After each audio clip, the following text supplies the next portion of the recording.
नमस्ते साथियों, स्वागत है आप सभी का साइंस बाय राकेश केतन पर। मैं हूं राकेश केतन।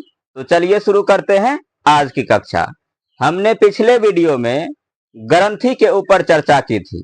आप जानते हैं कि हमारे शरीर में 3 प्रकार की ग्रंथि पाई जाती है। अंतःस्रावी ग्रंथि, इंडोक्राइन ग्लैंड, बहिःस्रावी ग्रंथि, एक्सोक्राइन ग्लैंड और मिश्रित ग्रंथि, मिक्स ग्लैंड।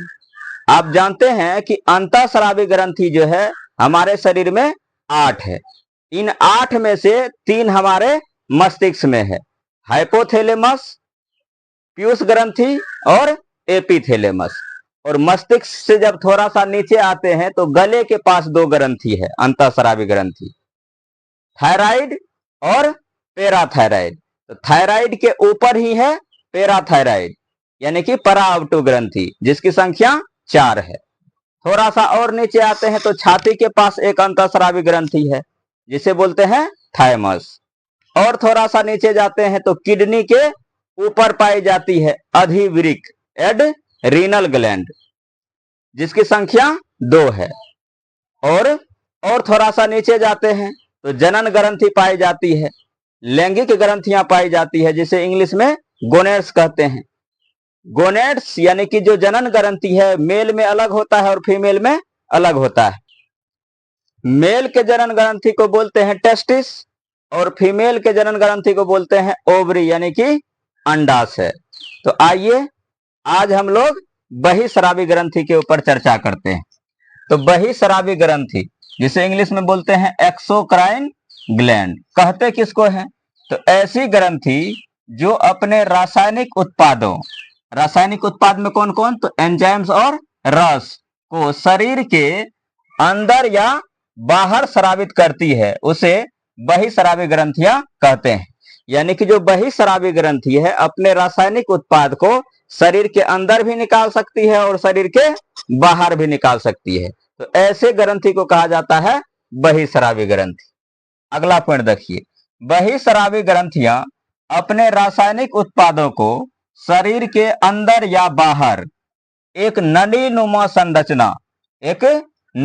संरचना से निकालती है जिसे डक्ट्स कहा जाता है। क्या कहते हैं? डक्ट्स कहते हैं। जिस नली से अंतःस्रावी ग्रंथि अपने रासायनिक उत्पादों को निकालती है उसे क्या कहते हैं? डक्ट्स कहते हैं। आइए अगले पॉइंट को देखते हैं। बहिःस्रावी ग्रंथियां 7 प्रकार की होती है। कौन कौन? तो सबसे पहला है लैक्रिमल ग्रंथि, लैक्रिमल ग्लैंड, जिसे अश्रु ग्रंथि भी कहते हैं। ये आंख में पाई जाती है और आंसू का स्रावन करती है।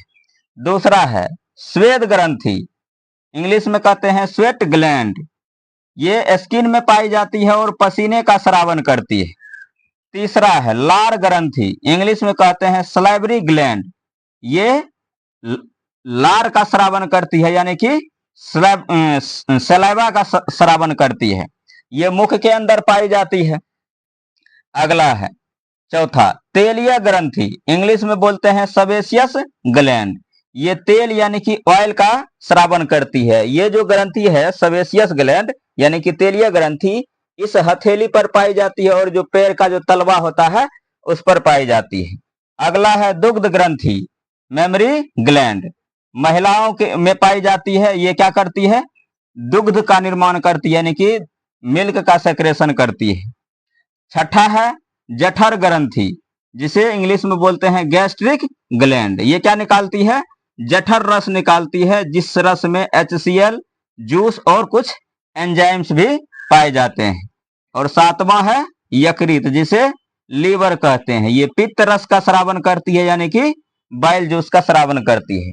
तो ये सारे क्या है? ये सारे आपका बहिःस्रावी ग्रंथि है। चलिए मिश्रित ग्रंथि को देखते हैं। तो मिश्रित ग्रंथियां, मिक्स्ड ग्लैंड। तो सबसे पहला है अग्न्याशय, इंग्लिश में कहते हैं इसे पैंक्रियाज। तो जब पैंक्रियाज यानी कि अग्न्याशय पाचक रस का स्रावन करेगा तो ये बहिःस्रावी ग्रंथि की तरह बिहेव करेगा।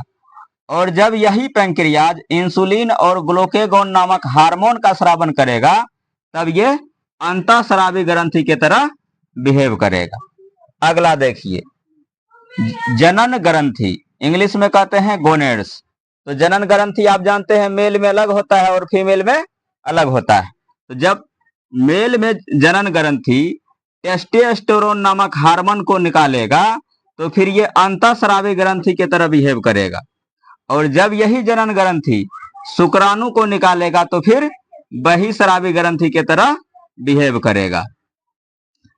और महिलाओं में भी जब एस्ट्रोजन और प्रोजेस्टेरोन हार्मोन निकालेगा तो यही जनन ग्रंथि महिलाओं का किसके तरह बिहेव करेगा, तो अंतःस्रावी ग्रंथि की तरह। और जब महिलाओं में यही जनन ग्रंथि अंडे यानी कि एग का स्रावन करेगा, एग को निकालेगा बाहर, तो फिर ये बहिस्रावी ग्रंथि की तरह बिहेव करेगा। अगला देखिए, लार ग्रंथि, जिसे इंग्लिश में कहते हैं सलाइवरी ग्लैंड। तो इन सब में अंतःस्रावी ग्रंथि और बहिस्रावी ग्रंथि दोनों का गुण पाया जाता है, इसीलिए इसे कहा जाता है मिश्रित ग्रंथि, मिक्स्ड ग्लैंड। चलिए देखिए कुछ महत्वपूर्ण तथ्य। तो सबसे पहला महत्वपूर्ण तथ्य है कि मानव शरीर की सबसे बड़ी बहिस्रावी ग्रंथि, तो सबसे बड़ी बहिस्रावी ग्रंथि कौन है मानव शरीर की, वो है यकृत। मानव शरीर की सबसे बड़ी अंतःस्रावी ग्रंथि, तो सबसे बड़ी अंतःस्रावी ग्रंथि कौन है, थायराइड।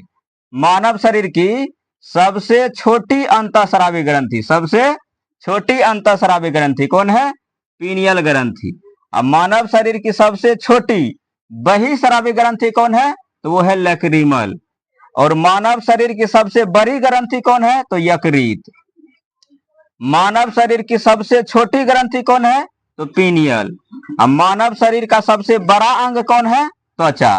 तो कुछ क्वेश्चन यहाँ ध्यान देने वाले बात है कि सबसे बड़ी बहिस्रावी ग्रंथि भी यकृत है और सबसे बड़ी ग्रंथि भी यकृत है।